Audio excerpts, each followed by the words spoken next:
우리가 살고 있는 이 세상은 무한 경쟁의 세상입니다. 그래서 경쟁에서 이기는 자만이 살아남을 수 있는 곳이 이 세상입니다. 우리가 이 세상에 살면서 자기도 모르는 사이에 몸으로 체험하고 느끼는 체득하는 것이 있다면 그것은 바로 이 세상은 경쟁 세상이라는 것입니다. 경쟁에서 이겨야 하며 그래야만 살아남을 수 있다는 것입니다. 이러한 경쟁 관계는 우리 생활 전체를 지배하고 있습니다. 작게는 입시 경쟁에서부터 크게는 대권 경쟁이기까지 치열하게 경쟁을 하고 있습니다. 지금 미국에서는 대통령이 누가 될 것이냐를 놓고 치열한 경쟁 접전을 벌이고 있습니다. 우리나라에서도 총선을 앞두고 누가 국회의원이 되느냐를 놓고 경쟁이 치열하게 벌어지고 있습니다. 이 경쟁에서 살아남고 이겨야만 합니다. 2등은 존재할 수 없는 사회 구조 속에서 우리들이 살아가고 있다는 사실입니다. 그래서 이 세상 사람이라면 불가불 경쟁하면서 살아야 합니다. 저는 이 세상 사람들에게 경쟁력을 주신 하나님께 감사하고 찬양합니다. 왜냐하면 사람들은 경쟁이 없으면 하는 일이라고는 죄만 지을 것이기 때문입니다. 사람들의 마음에는 죄성이 있어서 오히려 경쟁할 것이 있어야 의욕이 생겨나게 되고 그 일에 몰두함으로써 무언가를 해낼 수 있으며 죄를 좀 덜 짓게 될 것이기 때문입니다. 경쟁하며 고생해서 얻게 된 최고의 자리에 앉게 되고 그래서 이제 더 경쟁 상대가 없어질 때 사람들은 죄에 빠지게 되는 것을 우리는 많이 보았습니다. 어떤 사람은 연구할 때만 죄를 안 짓는다고 합니다. 그런데 연구만 끝나면 술 마시고 부인에게 폭력으로 구타를 행사하고 집안을 엉망으로 만들어버린 사람들이 있습니다. 이런 사람은 새로운 연구 결과를 계속 주어서 연구에 앉아서 하도록 해야 할 것입니다. 그래야 죄를 안 짓죠. 운동선수나 연예인들이 이런 경우가 많은 것 같습니다. 운동이나 연예 활동을 할 때에는 거기에 집중함으로써 죄를 안 짓는데 끝나고 나면 술집으로 노래방으로 가서 죄를 짓게 됩니다. 그러므로 우리 믿는 자가 알아야 할 것은 건전한 경쟁은 죄가 아니라는 것입니다. 공정하게 규칙을 따라 경쟁하는 것은 죄가 아닙니다. 자기가 좋은 대학에 들어가면 다른 한 사람이 낙방에 눈물을 흘려야 할 것이 마음이 아파서 일부러 성적을 내지 않고 자기가 떨어지는 학생은 없습니다. 또 그래서도 안 됩니다. 또 다른 한 명이 울면서 1년을 재수하겠구나. 차라리 내가 하고 말지 하는 사람은 정신적으로 심각한 상태에 와 있는 사람입니다. 정상이 아닙니다. 그러나 선의의 경쟁은 발전을 위해 필요한 것입니다. 법을 준수하면서 공정한 경쟁은 죄가 아닙니다. 열심히 공부한 학생이 원하는 좋은 대학에 합격하고 장학금을 받는 것, 금메달을 목에 거는 것은 죄가 아니고 너무 좋은 일입니다. 축하받을 일일 줄로 믿습니다. 우리는 창세기 26장 전체를 놓고 지금 생각할 것입니다. 12절 13절을 보세요. 이삭이 그 땅에서 농사하여 그 해에 100배나 얻었고 여호와께서 복을 주심으로 그 사람이 장대하고 왕성하여 마침내 거부가 되었다고 말씀하고 있습니다. 하나님께서 이삭에게 그 땅, 광야 같은 땅, 메마른 땅, 황폐한 땅, 그 땅에서 그 해에, 흉년이 드는 해에 모든 사람이 흉년이 들어서 힘겨워하는 그 해에 바로 100배나 얻었고 여호와께서 복을 주심으로 그 사람이 장대하고 왕성하여 마침내 거부가 되었다. 할렐루야. 이와 같이 지난 주일에 이 본문으로 말씀을 드린 대로 그랄 땅에서 그것도 흉년의 때에 불가능할 때 이삭이 100배의 축복을 받아서 기적 같은 수확을 거두어들이고 양과 소떼와 종들이 심히 많게 되고 장대하게 되고 왕성하여 거부가 되었다면 축하할 일이죠.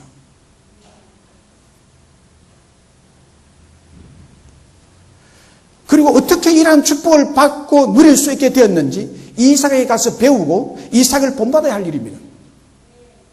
이런 축복받은 사람을 더 가까이 하고 더 친근히 대하고 귀하게 여기고 존경해야 될 사람입니다. 그러나 지금 블레셋 사람들의 이삭을 대하는 태도를 보세요. 죄악된 일입니다. 남의 우물을 흙으로 메워버리고 다투고 시기하고 미워함으로 이삭을 이 땅에서 떠나라고 추방을 시켰습니다.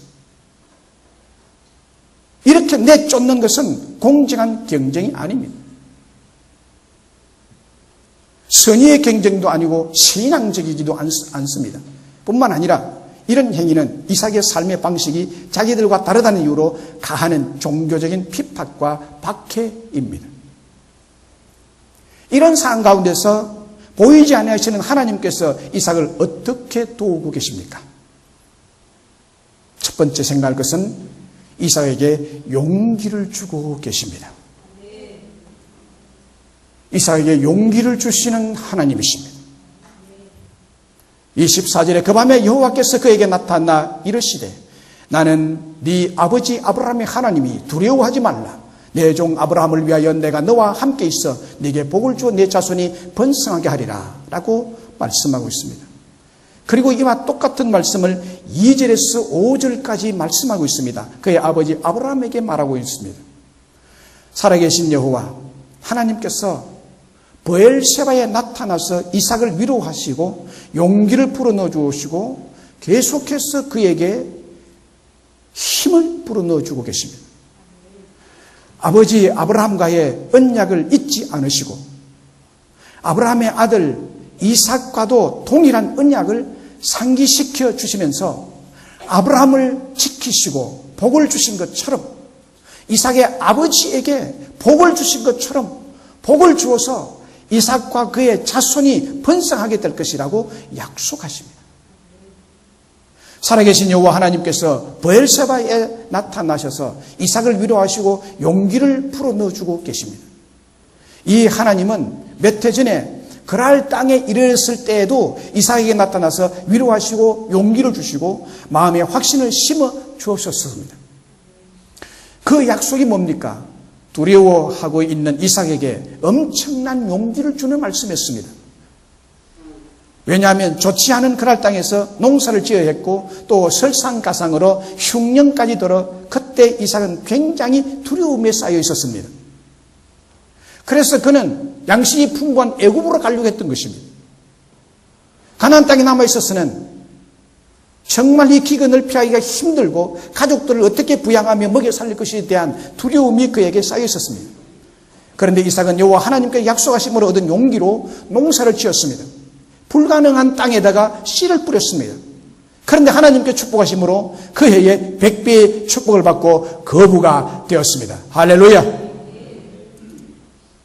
그런데 이번에는 힘센 아비멜렉과 블레셋 사람들이 시기와 질투와 미워함으로 이삭을 계속 따라다니면서 우물을 메워버렸습니다. 그리고 싸웠습니다. 그리고 쫓아냈습니다. 이것 때문에 이 이삭에게는 또한 엄청난 두려움이 밀려오게 된 것입니다. 앞으로 계속 이 블레셋이 괴롭히고 싸움을 걸으면 어떻게 싸울 것인가? 힘이 없는 자기들로서는, 군사 한 명 없는 자기로서는 어떻게 싸우고 대처할 것인가? 가족들은 어떻게 될 것인가? 가장으로서, 족장으로서 여러 가지 근심이 그를 짓누르고 있을 때였습니다. 흉년으로 인한 걱정과 마음의 짐 같은 여러 가지 마음의 근심을 이때에 우리 하나님께 오셔서 나타나셔서 어루만져 주시고 계십니다. 그리고 이번에는 이방 사람인 블레셋인들과 아비멜렉의 시기와 질투로 인해 두려워하고 용기를 잃고 있는 시점에 하나님께서 찾아오십니다. 이삭의 마음을 요약하면 세 가지 면에서 두려워하고 있었다는 것을 추측이 가능합니다. 첫 번째, 생명의 젖줄인 우물이 메워지고 쫓겨다니면서 얻게 된 억울함과 분노로 인한 마음이 많이 아팠을 것입니다. 아픈 마음을 지금 가지고 있습니다.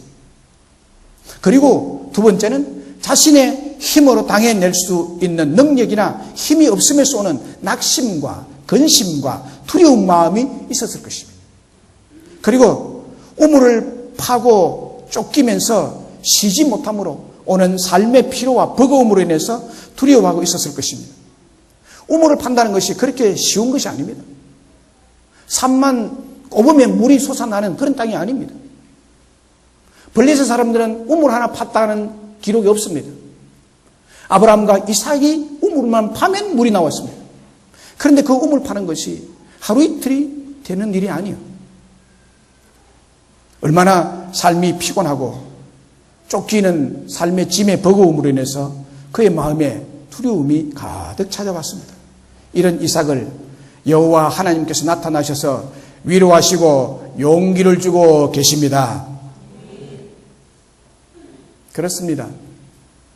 우리 하나님은 두려워하는 이삭에게 찾아오셔서 위로하시고 용기를 주셨던 것처럼 오늘 우리에게도, 오늘 저와 여러분에게도 찾아오셔서 위로하시고 용기를 주시는 분이십니다. 나는 내 아버지 아브라함의 하나님이니 두려워하지 말라. 내 종 아브라함을 위하여, 내 종 아브라함을 위하여 내가 아들인 너와 함께 있어 네게 복을 주어 네 자손이 번성하게 하겠다고 약속하고 있습니다. 할렐루야.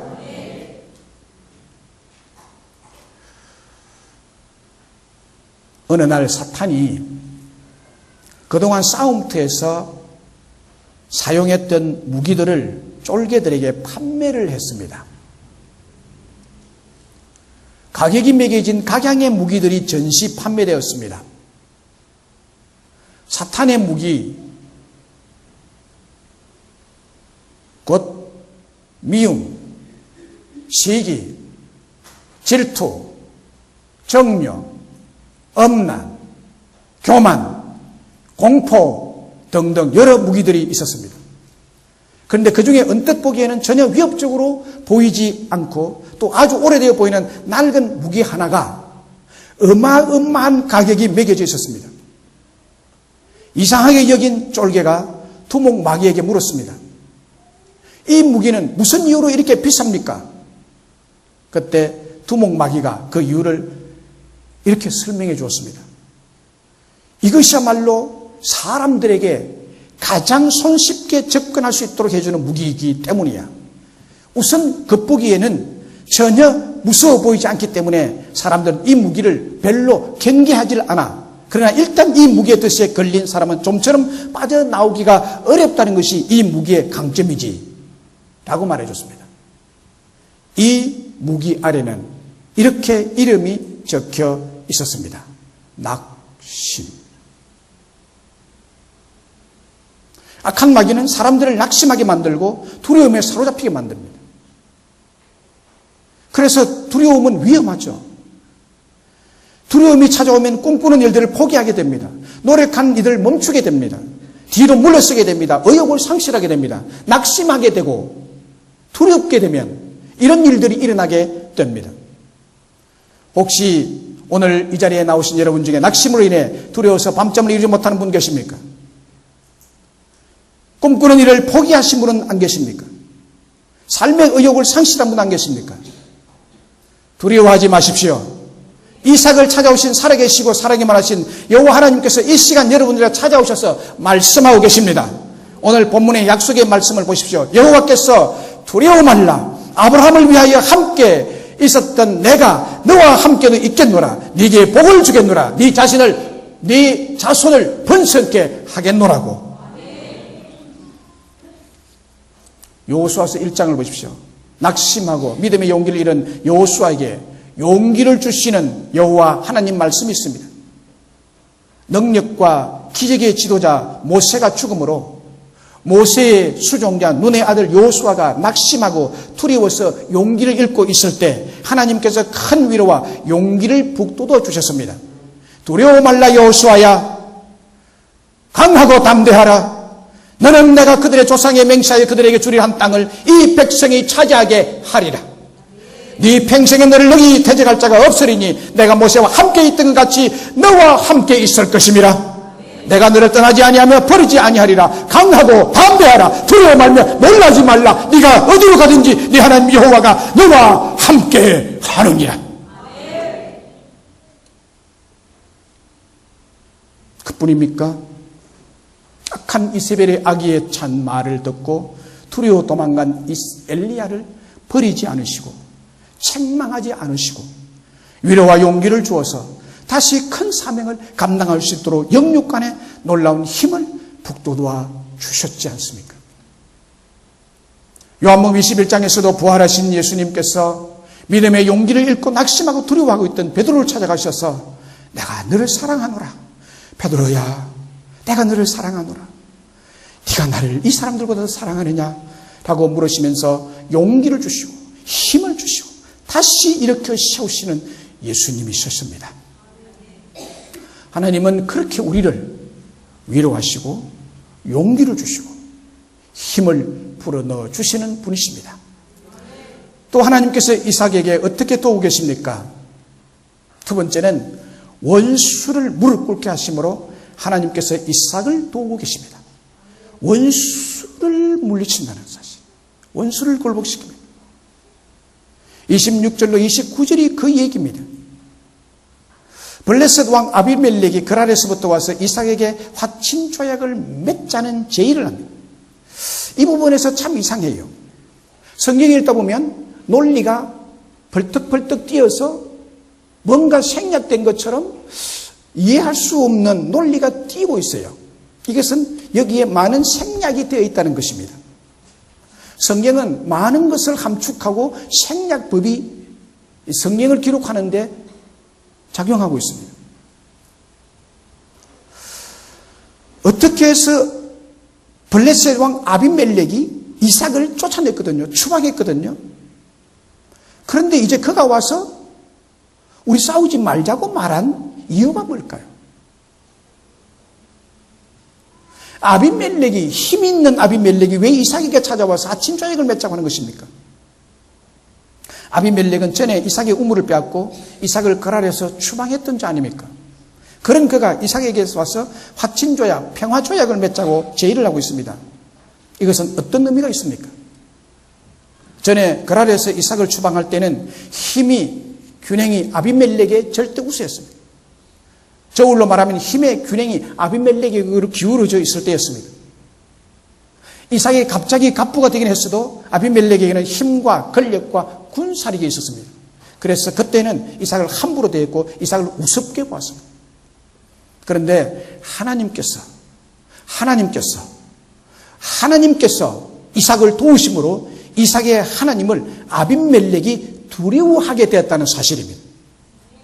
28절에서 아비멜렉의 말을 들어보시면 이삭을 어떻게 생각하는지 알 수 있습니다. 여호와께서 너와 함께 계심을 우리가 분명히 보았으므로, 여호와께서 너와 함께 계심을 우리가 분명히 보았으므로, 할렐루야, 눈으로 보고 체험을 한 일이라는 거예요.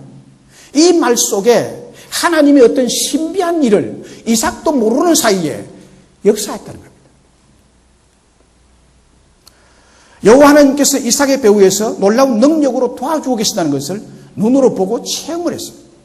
이삭에게 복을 주시고 이삭과 함께 하시고 이삭의 편에 서서 일하시는 하나님, 그 하나님에게 괜히 지금 잘 못 보였다가는 큰일 날 것 같고 자기 가족이 몰살당할 위기에 놓일 것 같다는 이런 위기감이 있어서 지금 이삭을 찾아온 것입니다. 창세기 20장에 보면 이 사실을 확인할 수 있습니다.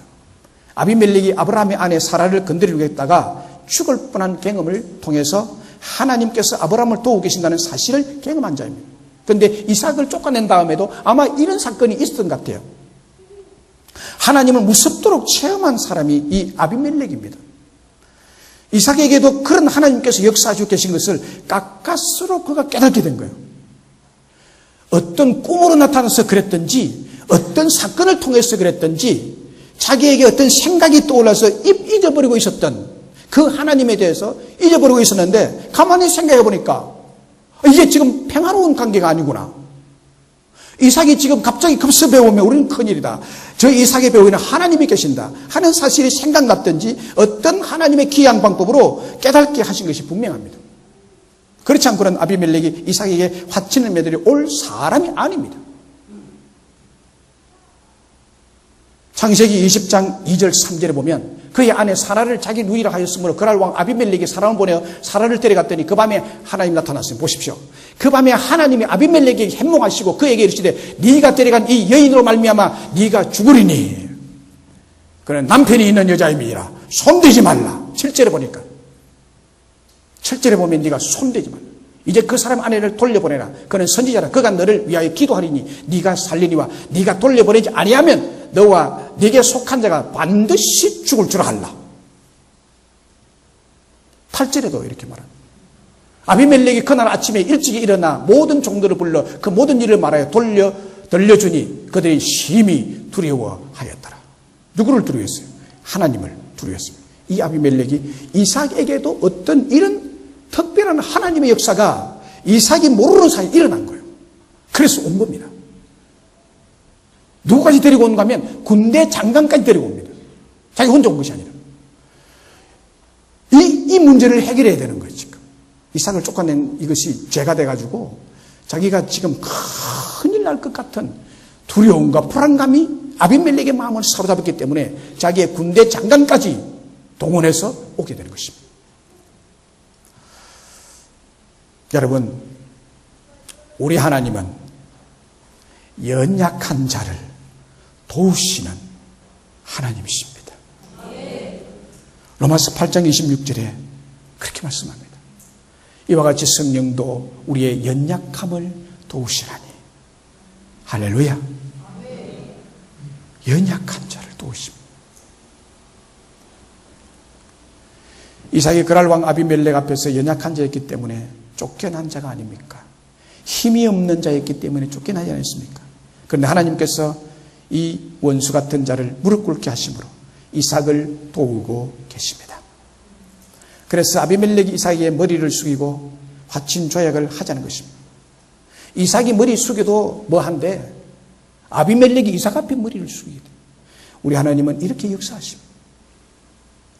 사랑하는 여러분, 이것이 하나님께서 이삭의 원수를 굴복시킨 사건입니다.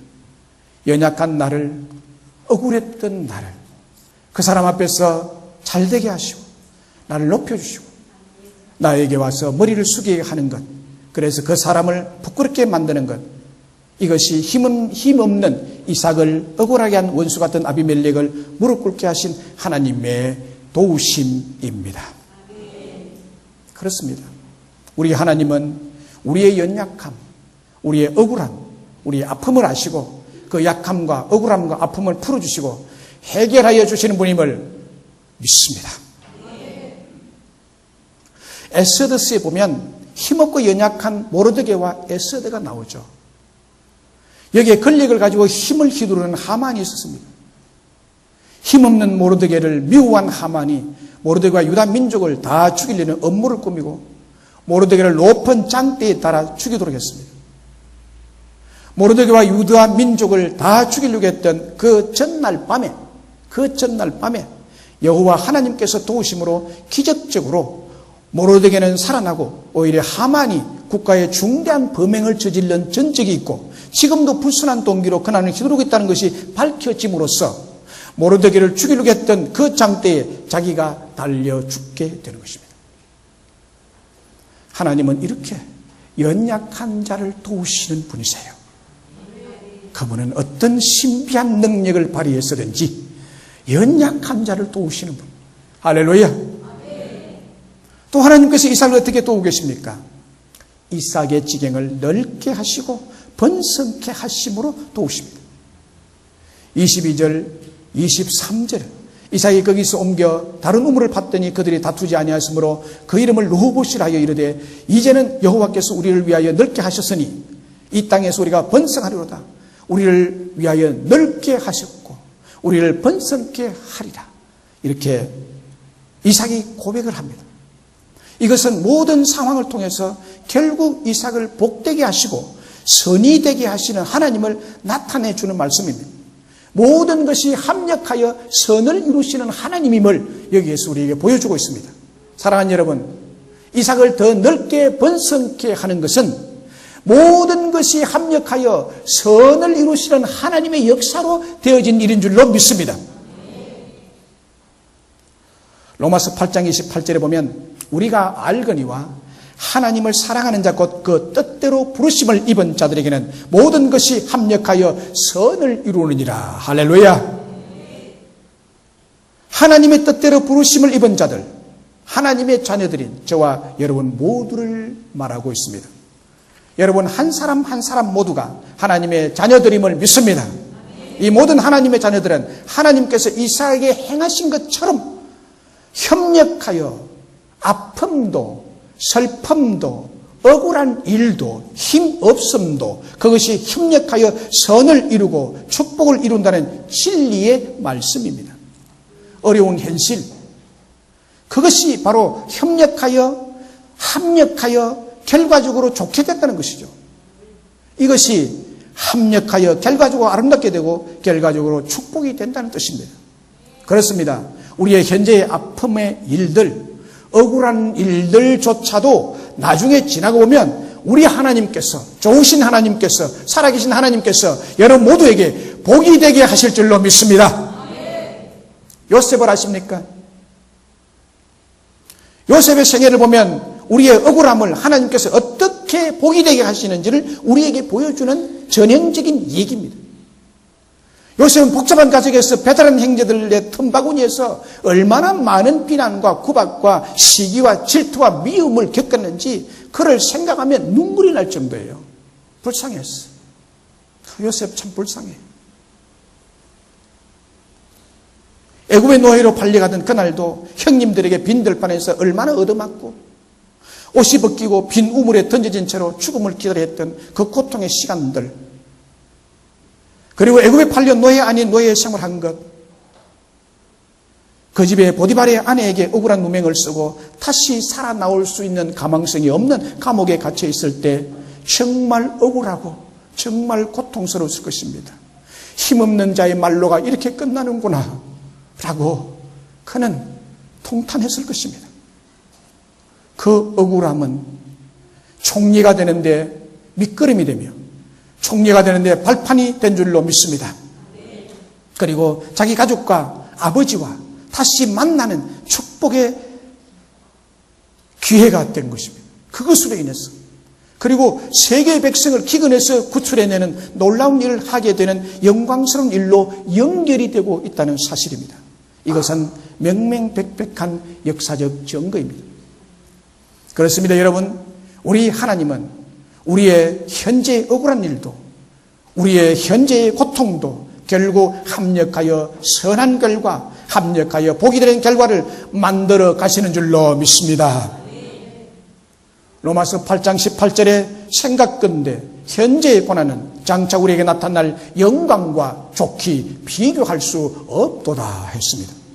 현재의 어려운 고난, 우리 하나님이 도와주시면 우리에게 나타날 미래의 영광과 좋게 비교할 수 없는 그 힘을 우리에게 말씀하신 것이죠. 요즘 KBS 제2 채널에서 수목 드라마 태양의 후예가 인기 1위에 올랐다는 신문 보도를 저는 읽었습니다.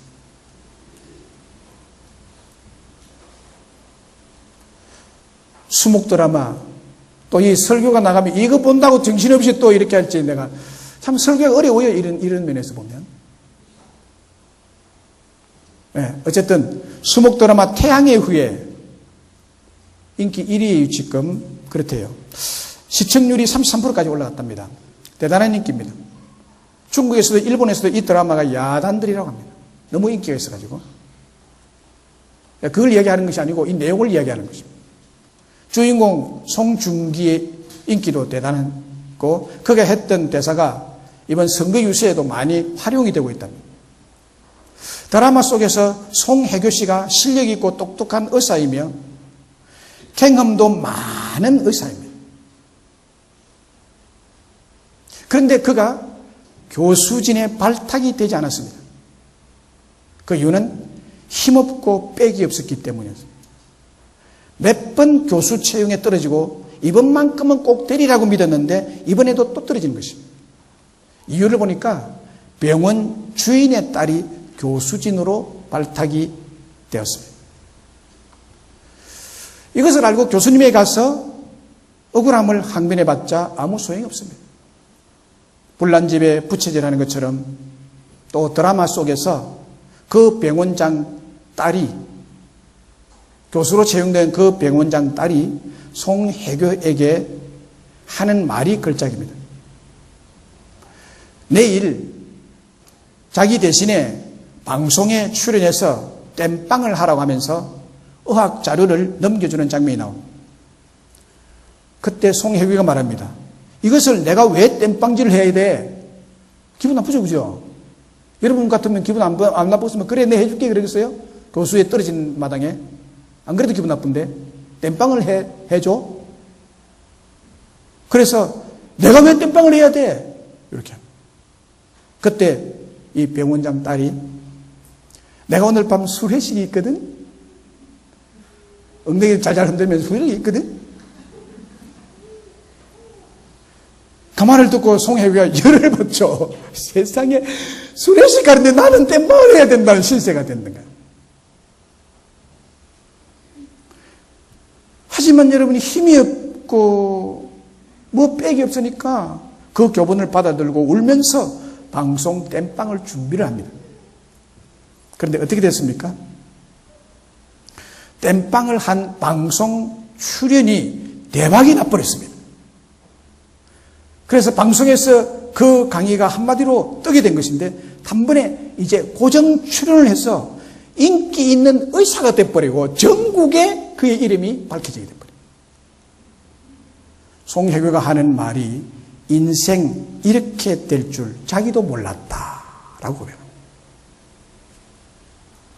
그 땜빵 방송이 처음에는 너무나도 억울한 일이었지만 자기를 이렇게 출세시킬 줄은 몰랐다는 의미죠. 성경적으로 풀이하면 합력하여 선을 이루는 강력한 메시지가 있는 대목입니다. 드라마 속에서 어쩌다가 이런 경우가 발생하지만 우리 인생 속에서도 하나님 믿지 않은 사람 속에서도 이런 일이 간혹 발생합니다.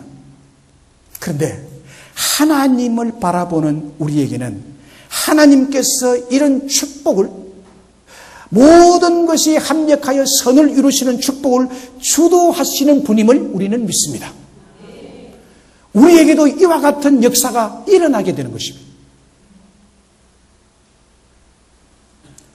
그러므로 이런 하나님께 우리의 삶은 어떻게 해야 할까요?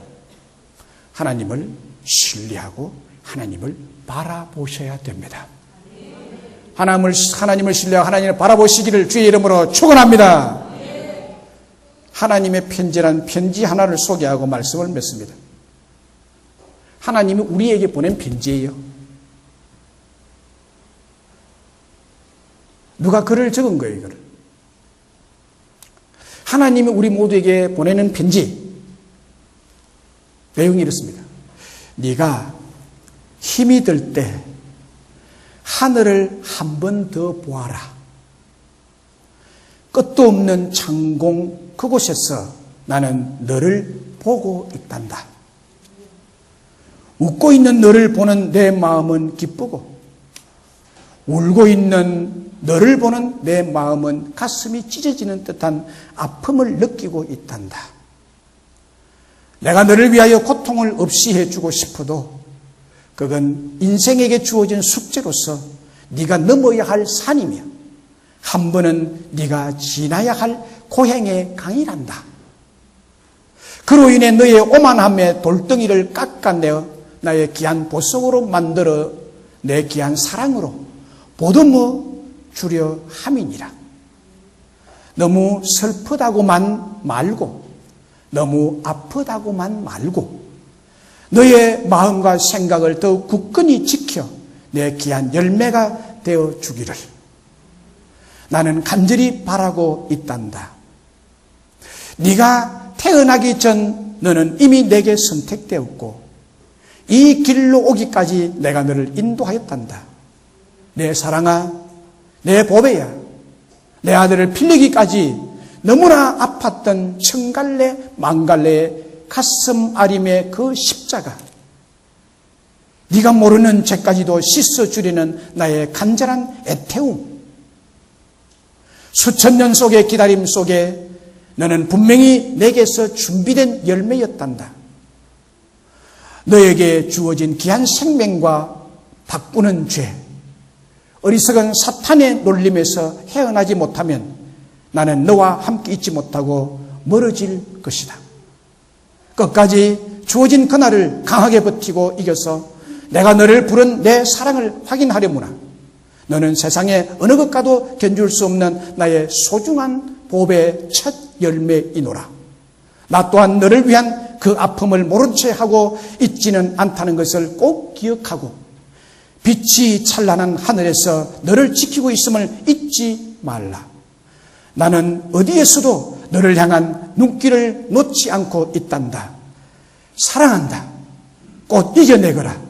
내가 너와 대면하는 그날까지. 말씀을 맺습니다. 존경하는 여러분, 오늘 우리가 들은 하나님의 음성이 무엇입니까? 우리가 살고 있는 이 세상은 무한 경쟁의 세상입니다. 경쟁에서 이겨야 하며 그래야만 살아남을 수 있다는 것입니다.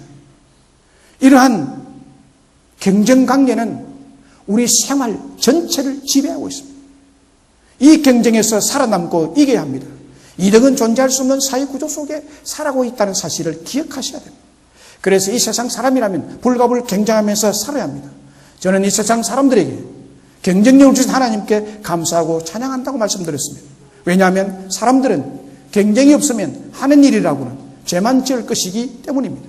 사람들의 마음에는 죄성이 있어서 오히려 경쟁할 것이 있어야 의욕이 생기게 되고 그 일에 몰두함으로써 무언가 해낼 수 있으며 죄를 좀 덜 지을 것이기 때문입니다. 건전한 경쟁, 공정하게 규칙을 따라 경쟁하는 건 죄가 아닙니다. 우리의 신앙생활에도 이 경쟁력이 없으면 죄 짓는 일에 시간을 낭비할 것입니다. 신앙의 경쟁은 하나님의 법 안에서, 하나님 말씀 안에서, 주님 안에서 경쟁이 있어야 됩니다. 성경은 그것을 얘기합니다. 너의 다름질을 끊임없이 달려라. 주 안에서, 하나님의 법 안에서 너의 신앙의 성숙을 이루어가라고 분명히 말씀하고 있습니다. 그런데 지금 블레셋 사람들이 이삭을 대하는 경쟁적 태도는 아주 죄악된 일입니다. 남의 우물을 흙으로 다시 메워버립니다. 다투고 싸움을 하고 질투하고 미워함으로써 이삭을 갑자기 떠나라고 내쫓는 것은 공정한 경쟁이 아니라고 말씀드렸습니다. 이런 행위는 이삭의 삶의 방식이 자기들과 다르다는 이유로 가하는 종교적인 핍박이고 박해였다고 말씀드렸습니다. 이런 상황 가운데서 하나님께서 이삭을 어떻게 도우고 계신다고 했습니까? 이삭에게 용기를 주고 있습니다. 원수를 무릎 꿇게 하시는 하나님, 합력하여 선을 이루어 지경을 더 넓게 하여 주시고 번성케 하시는 하나님이시라고 말씀드렸습니다. 할렐루야. 이런 축복으로 선을 이루시는 하나님을 바라보시고 연약해도 힘이 없어도 병약해도 두렵고 떨리는 현실이라도 지금 이 시간에 이삭에게 나타나서 말씀하셨듯이 여호와께서 명성교회 2016년 4월 11일 12시경에 나타나셔서 뚜렷한 음성으로 듣게 된 것을 감사하시기를 주의 이름으로 축원합니다. 그리고 모든 것을 합력하여 의롭고 선하시고 축복으로 역사하시는 여호와 하나님으로 말미암아 용기를 얻으시고 원수를 무릎 꿇게 하시는 하나님을 믿으시는 축복이 있으시기를 주의 이름으로 축복합니다. 모든 것을 합력하여 더 넓은 지경을 소유하게 하시고 더 번성케 되는 축복이 여러분 모두에게 있으시기를 주의 이름으로 축원합니다. 그렇습니다. 이삭과 같이 우리 모두가 다 이런 놀라운 위로와 용기와 함께 하심과 원수를 무릎 꿇게 하시는 것과 합력하여 선을 이루시는 축복을 받아 누리게 되시기를 주의 이름으로 축원합니다. 축원합니다.